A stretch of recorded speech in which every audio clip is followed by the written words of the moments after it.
Bonjour et shalom encore une fois les plus de Dieu. Nous venons par devant vous. Encore ce moment que nous traversons dans notre étrange d'émission Les Restes de l'Éternel, afin de partager de la part du Seigneur. Nous sommes en train de continuer notre étrange de format, le message que nous avons commencé depuis les temps où nous sommes en train de parler sur les principes de la bénédiction de Dieu. Voilà, pour faire une récap, ceux qui n'ont pas suivi nos précédentes émissions, nous avons parlé que pour que Dieu puisse bénir quelqu'un, il y a certains principes sur quoi il passe pour enfant de bénir quelqu'un. Et vous allez comprendre que quand Dieu veut bénir quelqu'un, il a des procédés.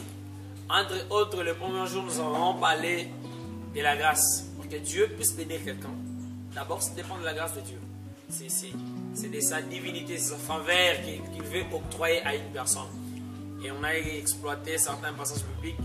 Nous avons aussi parlé des lieux de la bénédiction.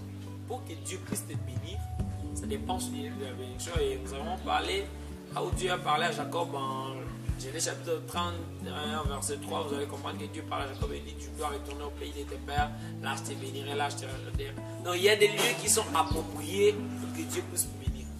Et entre autres, nous avons dit que les lieux de notre bénédiction, c'est dans la présence de Dieu. Mais aujourd'hui, nous allons parler de l'offrande. Bien-aimés le Seigneur, j'aimerais nous informer que si nous voulons être bénis par le Seigneur, si nous voulons vivre la gloire et la magnificence de Dieu, nous devons apprendre aussi à donner. Nous devons apprendre à offrir. Sans cela, nous ne vivons pas les bénédictions de Dieu dans notre vie. À cela, nous allons lire la parole de Dieu. Nous sommes en Luc chapitre 1er, je lis du 5 au 13e verset. Je lis la parole du Seigneur. La Bible dit ceci: du temps d'Hérode, roi des Judées, il y avait un sacrificateur nommé Zacharie, de la classe d'Abias. Sa femme était d'entre les filles d'Aaron et elle s'appelait Élisabeth.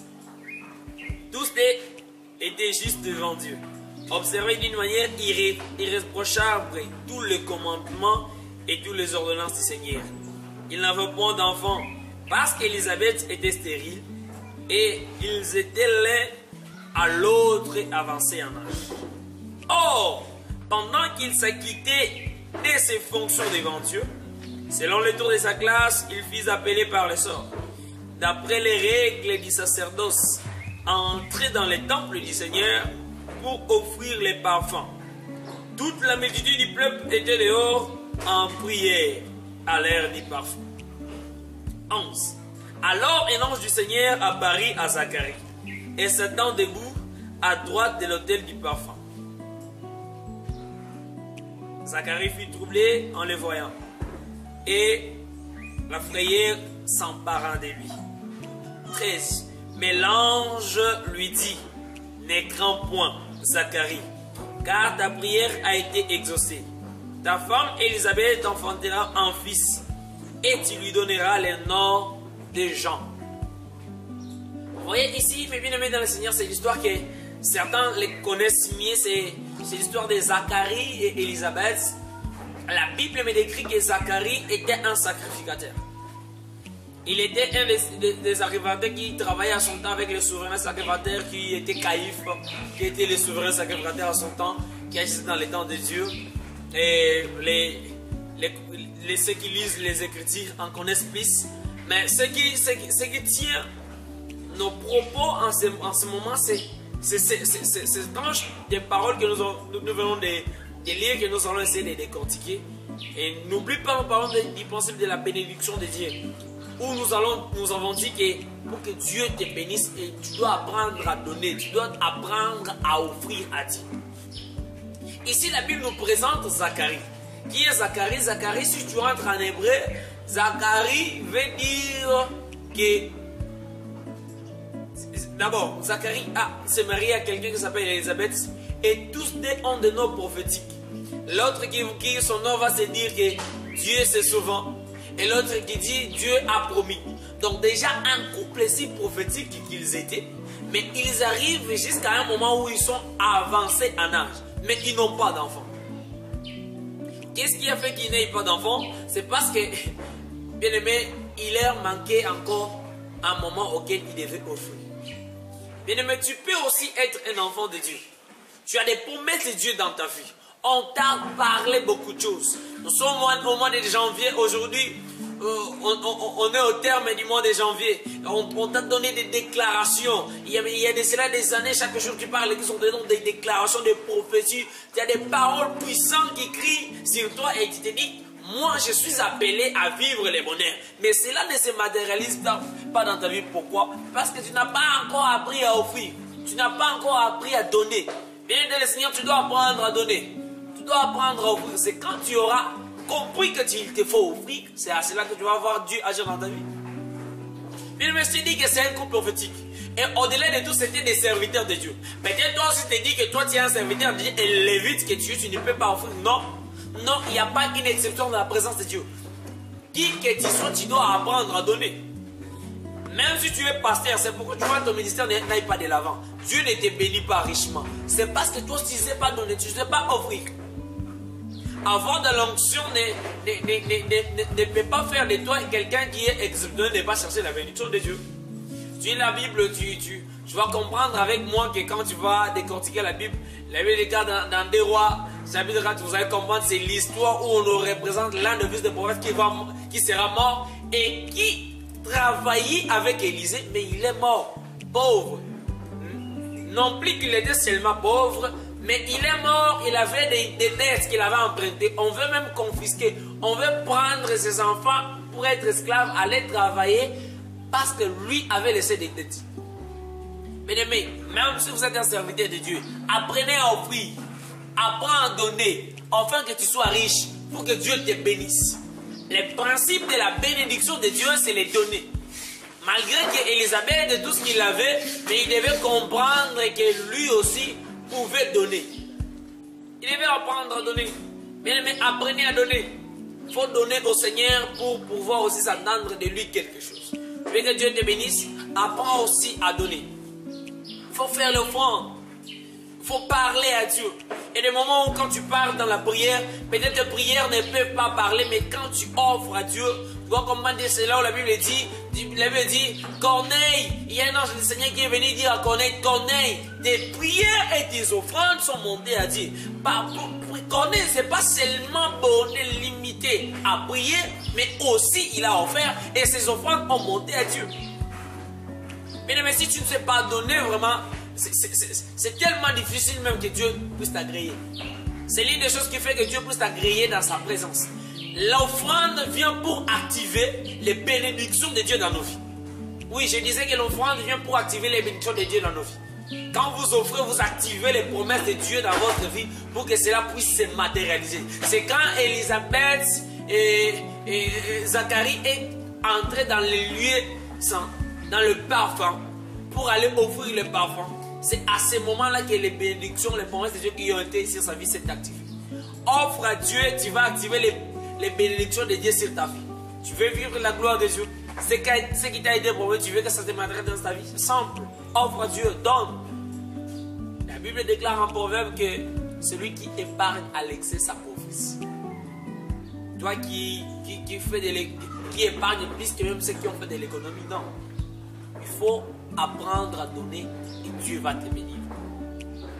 Nous sommes presque au terme de notre tranche d'émission.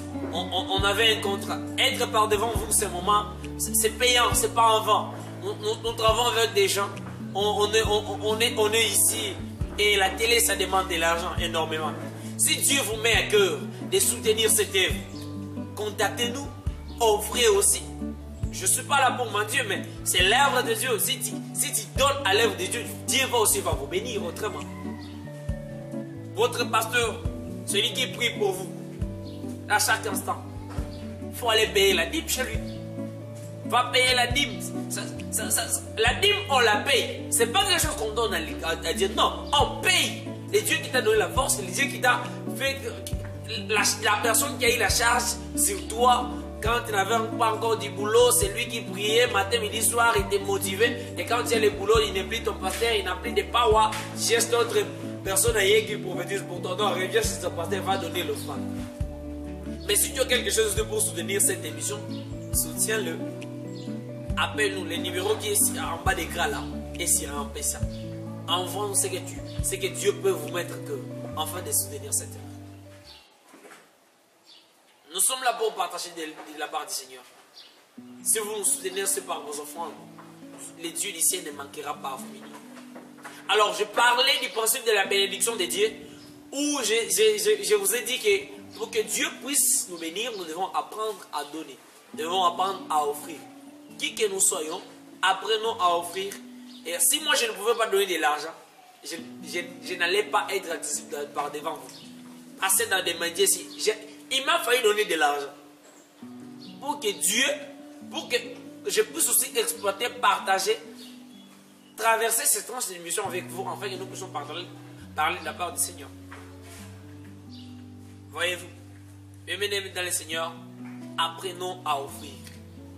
Apprenons à donner. C'est quand on donne que nous allons aussi recevoir. La Bible dit, depuis Genèse, chapitre 1, vous devez comprendre qu'après que Noé puisse se revenir, Dieu a dit que aussi longtemps que le ciel et la terre subsistera, la loi du semin et de la moisson subsistera également. Donc, là, je viens te dire, je viens pour t'informer que non, tu veux que Dieu te bénisse. Apprends à donner, apprends à offrir. Bien aimé, apprends à offrir. On est élevé sur base de nos sacrifices. C'est le prix de votre sacrifice qui détermine votre élévation. Je disais que le prix de votre sacrifice détermine aussi la dimension de votre élévation. Aussi longtemps que tu te donnes plus, c'est là aussi ce que vous donnez détermine comment aussi vous serez élevé. Oui. Examinez la Bible. Tu vas comprendre que Dieu parle de l'offrande de Caïn et Abel. Et quand quelqu'un donne un bon offrande, il a même des valeurs devant Dieu. Quand Jésus-Christ a donné sa vie, il devait avoir la gloire, avoir le nom dessus de tous les noms. C'est quand il a donné. Et toi, tu cherches à être élevé, tu cherches à être béni, tu cherches à progresser, toi, tu cherches à l'élévation. Il faut aussi apprendre les sacrifices. Tu cherches le leadership, apprendre les sacrifices. Il faut sacrifier. Tous ceux qui ont fait de grandes choses ont appris d'abord à sacrifier, à donner. Les donner ici, ce n'est pas seulement l'argent. Si tu cherches des bénédictions financières, là où il faut aussi donner de l'argent. Tu cherches l'onction de Dieu, il faut aussi donner ton temps dans la présence de Dieu. À chercher Dieu, méditer sa parole, vouloir comprendre ses pensées, se consacrer, se livrer totalement dans la main du Seigneur. Vivre sa présence, examiner, être fou de la parole de Dieu. Tu es toujours là dans des moments intenses, forts dans la prière. Investis ton temps dans la prière, tu vivras aussi la gloire de Dieu. Tu veux avoir du succès. Donne aussi quelque chose.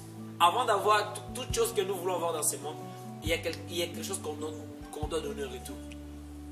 Croire au Seigneur Jésus-Christ, c'est donner notre vie. Abandonner les péchés, nous donner, nous consacrer, nous confier totalement à lui. Et c'est là que nous allons aussi vivre cette bénédiction dans notre vie.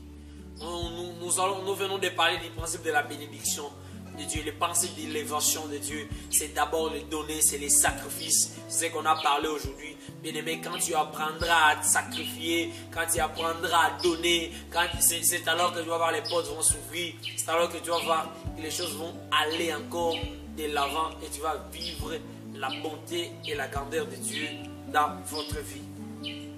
Voilà, nous sommes presque à la fin de notre tranche d'émission.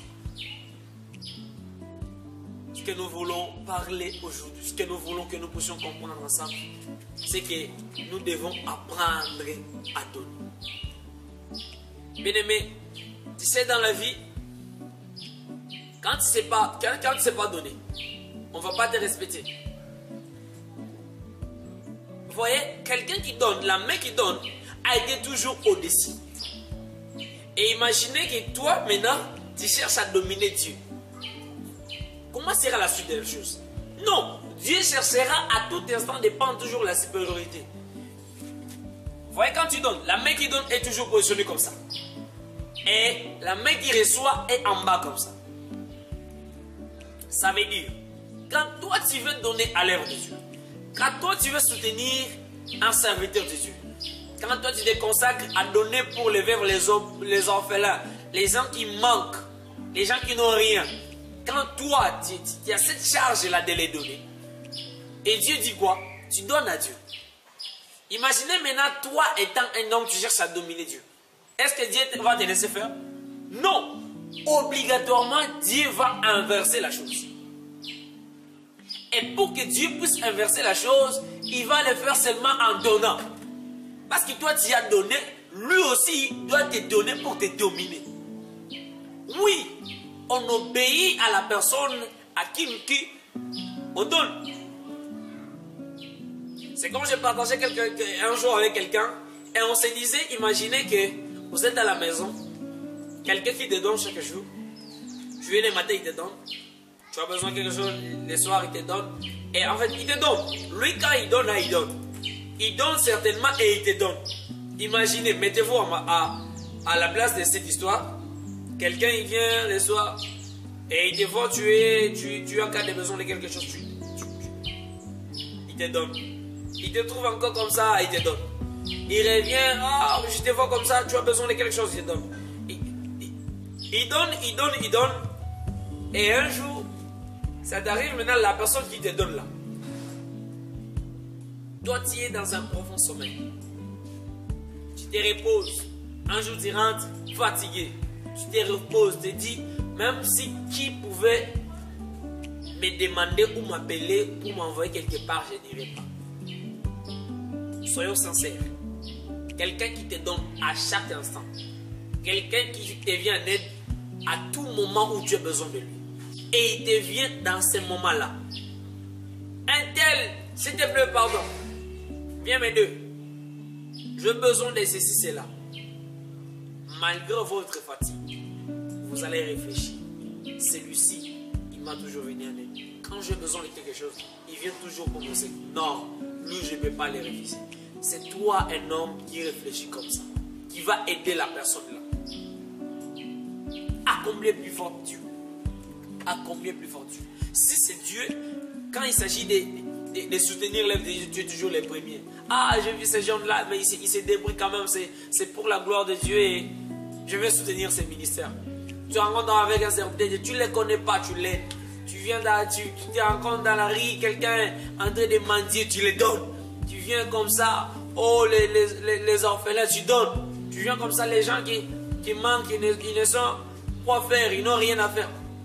Tu veux les aider. Donc, je te fais maintenant comprendre que la personne que tu donnes là, ce n'est pas ces gens-là. C'est Dieu qui est dans ces gens-là. C'est Dieu qui les a créés que tu donnes. Et le jour que toi aussi tu auras un problème, tu feras appel à Dieu. Certainement, je te confirme que Dieu va te répondre. Imaginez quelqu'un comme Ézéchias, il est arrivé dans un moment où c'est Dieu qui décrète sa mort. Il dit, désormais Ézéchias, toi tu dois mourir. Mais parce qu'il marchait juste et intègre devant Dieu. La Bible dit ceci, avant que les prophètes même puissent finir la clôture de sa maison, il a tourné sa face. Il a dit, Dieu, souviens-toi d'un jour où j'ai marché juste devant ta face. Seigneur, souviens-toi. La Bible me dit que Dieu directement, il est descendu parce que il a fait sa prière, il a fondé ses prières en se disant quoi? Que ici, il a prié avec l'alliance.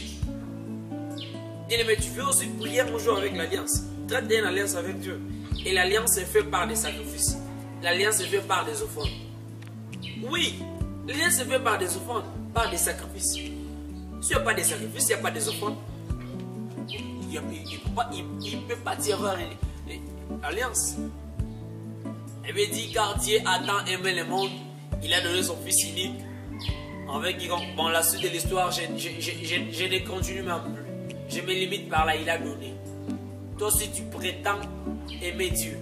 Tu aimes Dieu, mais donne quand il s'agit de l'œuvre de Dieu. N'hésite pas, donne. Quand il s'agit des serviteurs de Dieu, donne. Tu aimes Dieu. Dieu dit qu'il faut aider les orphelins. Il faut donner. Tu aimes Dieu. Dieu dit il faut donner. Il faut donner, donner, donner. Les donner, c'est pas seulement moi parce que bon, parce que ce jeune homme, il ne sait pas pour pour parler la part du Seigneur, je vais soutenir ces militaires. Oui, il faut me donner, mais ce n'est pas seulement ici. Les gens avec qui tu vis dans la maison, même s'ils sont membres de votre famille, après on sait les donner. Donne-les. Tu réjouis les cœurs de Dieu. Et bien dit, comment un homme peut se prétendre se dire que moi j'aime Dieu que je ne vois pas. Dieu se révèle en nous au travers les gens qui sont près de nous. Alors la personne qui est près de toi, c'est lui Dieu. Alors cherche afin que les gens qui sont autour de toi, qui sont toujours en joie, qui se réjouissent de toi. Et quand ils se réjouissent de ce que tu fais, Dieu aussi, au ciel, là où il est content. Et je te dis que quand tu vas donner aux enfants là, quand tu vas soutenir ces ministères, quand tu vas donner les hommes de Dieu, quand tu vas donner ton pasteur, quand tu vas donner les évangélistes que tu vas te rencontrer avec dans la vie, quand tu vas soutenir à chaque instant l'œuvre de Dieu, tu donnes à Dieu. Et là, tu vas chercher à dominer Dieu. Dieu ne te laissera pas, toi, prendre les monopoles sur lui. Il va renverser. Et pour les renverser, il ne peut que donner comme toi tu as donné. Et ce que lui va donner doit être plus que ce que toi tu as donné pour qu'il prenne les décisions sur toi.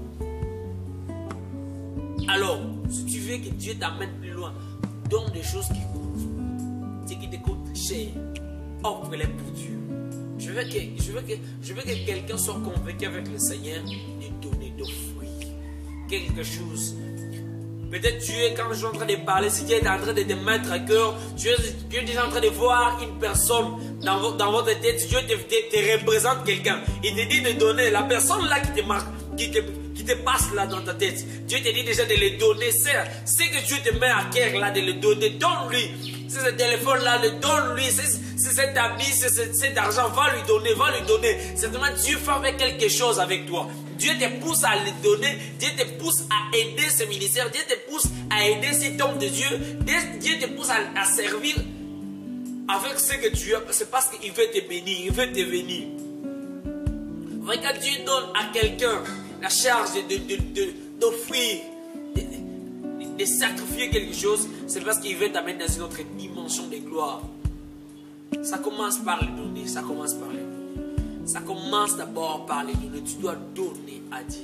Tu dois donner à Dieu. Ce que tu dois donner qui va motiver Dieu, il va agir les centimes envers toi. Bien aimé, si tu es dans un moment critique, fort et tu manques quoi faire, je te dis donne à Dieu. Et Zacharie a compris que non, je dois entrer dans les parfums, aller offrir à Dieu. Et quand il est monté, quand il a commencé à offrir, directement la Bible me dit que l'ange de Dieu l'a apparu et il a été effrayé. Il dit non, moi, c'est toi, Dieu m'a envoyé auprès de toi pour te dire, tu vas enfanter. Le maître, il a commencé à rigoler. Il s'est dit, ce n'est plus possible. Mais Dieu dit, tu vas enfanter. Et tu sais, l'enfant qui va enfanter, il s'appelle comment? Grâce. C'est ça le nom des gens. Jean signifie la grâce. Mais je suis en train de t'informer. Après avoir donné, Dieu va se révéler dans ta vie. Il va te faire grâce.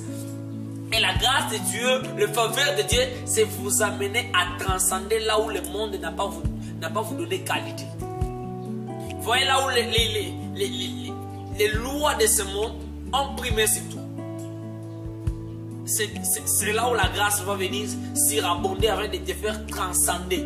Là où les principes du monde ne t'ont pas permis d'accéder, de parvenir, de surmonter. Je vais t'informer que Dieu va t'amener au-delà. Il va te faire vivre sa grâce. Zacharie, pour vivre la grâce, pour avoir cet enfant grâce, il devait entrer d'abord dans le parfum. Il devait donner le parfum. Il devait donner l'offrande. Et c'est alors que cette promesse de Dieu va se matérialiser dans sa vie. Je te disais tantôt que l'offrande vient pour matérialiser les promesses de Dieu dans notre vie. En d'autres termes, je disais que l'offrande vient pour activer les promesses de Dieu dans notre vie. Si tu veux voir, vivre et exploiter, expérimenter les promesses de Dieu dans votre vie, il faut donner à Dieu offre. Après avoir donné ton offrande, tu vas vivre la matérialisation de ce que Dieu a promis dans ta vie. Tu vas comprendre avec moi, c'est Abraham, quand il va donner les choses à manger aux serviteurs de Dieu qui passaient, il dit entrez, il les donne à manger, il les donne à manger. Et après avoir mangé, c'est alors que Dieu a promis des années qu'il aura de l'enfant. C'est ce jour-là qu'il doit te dire non, Abraham, ta femme va te donner, il va enfanter pour toi. Tu auras un fils. C'est après avoir donné à manger. Bien-aimé, apprends à donner. C'est après avoir donné que vous allez vivre, vous allez activer les bénédictions dans ta vie. Tu as été promis, tu as été prophétisé et tu n'as pas encore vu ce que Dieu a prophétisé. Tu n'as pas encore palpé ce que Dieu a dit dans ta vie. C'est parce qu'il te manque quelque chose. La chose qui te manque, c'est l'offrande. Offre à Dieu, tu vas activer les promesses de Dieu dans ta vie. Abraham a compris, il a offert, c'est après avoir offert à Dieu, il a activé les promesses de Dieu afin que ça se matérialise dans sa vie. Je viens de te parler que Zacharie aussi en a compris, il était un serviteur de Dieu, c'était un sacrificateur, mais il devrait monter, aller au parfait, donner l'offrande pour activer les promesses de Dieu dans sa vie. Malgré qu'il avait ses promesses, il devait donner, il devait offrir pour activer ces promesses de Dieu, et Dieu l'a béni, il a donné un enfant qui va s'appeler Grâce, et celui qui va s'appeler le plus grand de tous les prophètes, celui qui va préparer la venue du Seigneur Jésus-Christ de Nazareth. Bien-aimé, l'offrande que Dieu va te donner va épater les mondes. Malgré que Zacharie haït seulement Jean, mais Jean un enfant comme pas tous les autres. Jean un enfant qui va faire l'histoire que les autres n'ont jamais fait. Bien-aimé, la bénédiction que Dieu va te donner va épater les mondes. Ça ne sera pas comme tous les autres. Ça va être ce qui va marquer une distinction. Dieu va t'élever dans des niveaux où les autres n'ont jamais parvenu. Mais ce qui te demande d'abord, donne, offre à Dieu. Après avoir offert, Dieu va t'élever. Dieu va te faire parvenir à ce niveau-là. Tu vois l'enfant qu'il a eu, c'est Jean. Jean qui sera appelé le plus grand de tous les prophètes. Jean qui va préparer l'avenir. Bien aimé, les niveaux que Dieu va t'amener, les stades que Dieu va t'amener, c'est dans un instance des coups des rangs. Des gens qui sont en train, qui ont des renommées. Mais pour arriver, commence à donner. Offre à Dieu et Dieu va te bénir. Voilà, je vous disais déjà que si Dieu vous a mis à cœur de soutenir cette œuvre, notre numéro qui est à bande d'écran et sur M-Pesa, envoyez-nous tout ce que Dieu peut vous donner à cœur. Nous sommes en train de parcourir notre émission. Si Dieu vous a mis à cœur de nous soutenir, envoyez vos offrandes pour que nous puissions aussi renouveler notre abonnement et au sein de notre chaîne que nous sommes en train de travailler afin de partager et édifier le peuple de Dieu, notre 30e émission Les Races de l'Éternel. Et là, nous sommes en train de travailler, passer des moments avec le peuple de Dieu d'exhortation, de prière, que nous sommes en train de traverser comme le Seigneur nous conduit. Nous sommes en train de continuer avec notre émission que nous tournons et dans ces jours qui est pensée de la bénédiction de Dieu. C'est autour de ça que nous sommes en train de parler. Nos contacts, c'est plus 243 422 711 41 82. Je disais plus 243 82 711 41 82. Ça c'est le numéro. Vous nous appelez, nous allons vous répondre directement. Et notre adresse mail c'est erimichel3@gmail.com. erimichel3@gmail.com. Eri, ça commence avec H comme héritier. Écrivez-nous, nous allons vous répondre. Nous sommes sur Instagram. Notre adresse Instagram c'est Michel Héritier Kiliboisi. Michel Héritier Kiliboisi, c'est pour ça que c'est sur Instagram. Abonnez-vous, écrivez-nous, nous sommes là. Sur Facebook également, nous sommes notre page officielle. Et écrivez Héritier Kiliboisi Michel. Abonnez-vous, écrivez-nous, nous allons vous répondre. Le numéro que nous venons de vous donner est sur M-Pesa, ça y est, sur WhatsApp. Et nous battons à être toujours en ligne, connecté, et ne pas manquer de charge afin de répondre aux appels des enfants de Dieu de partout, vous qui nous suivez, nos fidèles téléspectateurs, que le bon Dieu vous bénisse, qu'il vous protège. J'aimerais prier avec vous. Éternel Dieu de gloire, je bénis ton peuple et ta présence. Ils ont entendu ton message, mon Jésus. Je suis en train de prier. Seigneur, ces cœurs qui ont entendu, qui doivent s'aimer pour qu'ils puissent récolter, ils ont résolu de s'aimer d'une manière ou d'une autre. Père éternel, matérialise cette pensée qui vient dans leur cœur, afin qu'ils puissent se jouir aussi de tes bénédictions, qu'ils puissent aussi être des gens qui seront bénis en toi et par toi. Manifeste ta gloire et ta fidélité, toi, le Dieu de la vie. Au nom puissant et glorieux de Seigneur Jésus-Christ. Amen.